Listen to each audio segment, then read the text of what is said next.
চিত্তভৃঙ্গ সারম ভট্টাচার্য বিদ্বৎ শিরোমণি, যার নাম সার্বভৌম, পৃথিবীর শ্রেষ্ঠ পণ্ডিত তৎকালীন। ওনার জীবনী শুনলে ওই কালিদাসের মতো, কালিদাস পণ্ডিতের মতো মূর্খ ছিলেন। বাড়ি ছিল নবদ্বীপে। বিশারদ পণ্ডিতের ছেলে, বিশারদের ছেলে সার্বভৌম, ওরা দুই ভাই। যাই হোক, হ্যাঁ, ভাইয়ের নাম বিদ্যা বাচস্পতি, বিশারদের পুত্র দুজন। আর এই সার্বভৌম ভট্টাচার্য।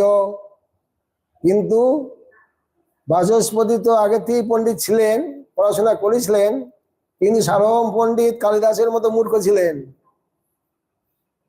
নিজের নামটা সই করতে পারতেন না।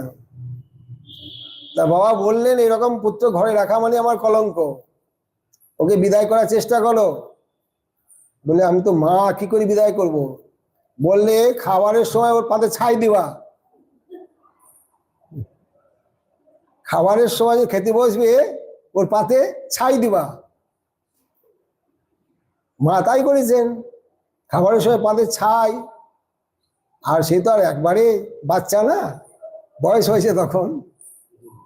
এত দুঃখ পেলেন, দেহত্যাগ করার জন্য ঘর থেকে বেরিয়ে পড়লেন।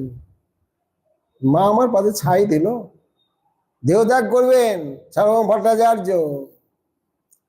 তারপর জঙ্গলে এসে বসে আছেন।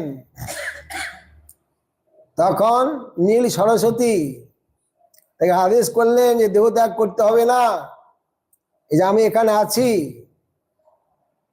শিলারূপে, এটা নিয়ে যাও, এর উপরে ঘট স্থাপন করে আমার আরাধনা করো, আমার মন্ত্র জপ করো, আর পলাশ ফুল দিয়ে পূজা করো।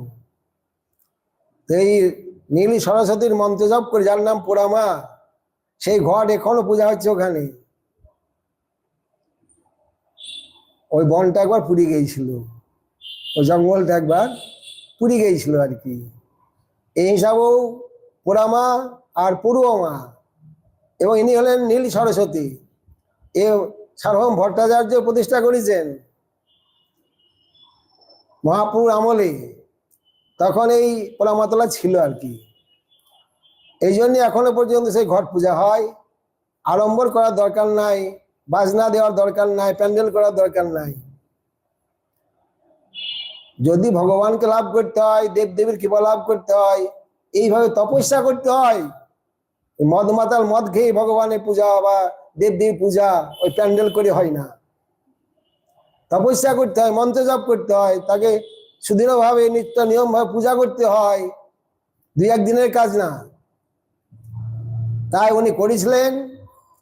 তারপর উনি বিশ্ববিখ্যাত পণ্ডিত হয়ে গেলেন। উড়িষ্যার রাজা তাকে নিয়ে চলে গেল, রাজসভার পণ্ডিত করে দিলেন সার্বভৌম ভট্টাচার্যকে সরস্বতীর কৃপায়। এখনো পর্যন্ত যদি কেউ 1 কোটি সরস্বতী মন্ত্র জপ করেন, এবং পুরুলিয়া জেলাতে পলাশ ফুল অনেক পাওয়া যায়।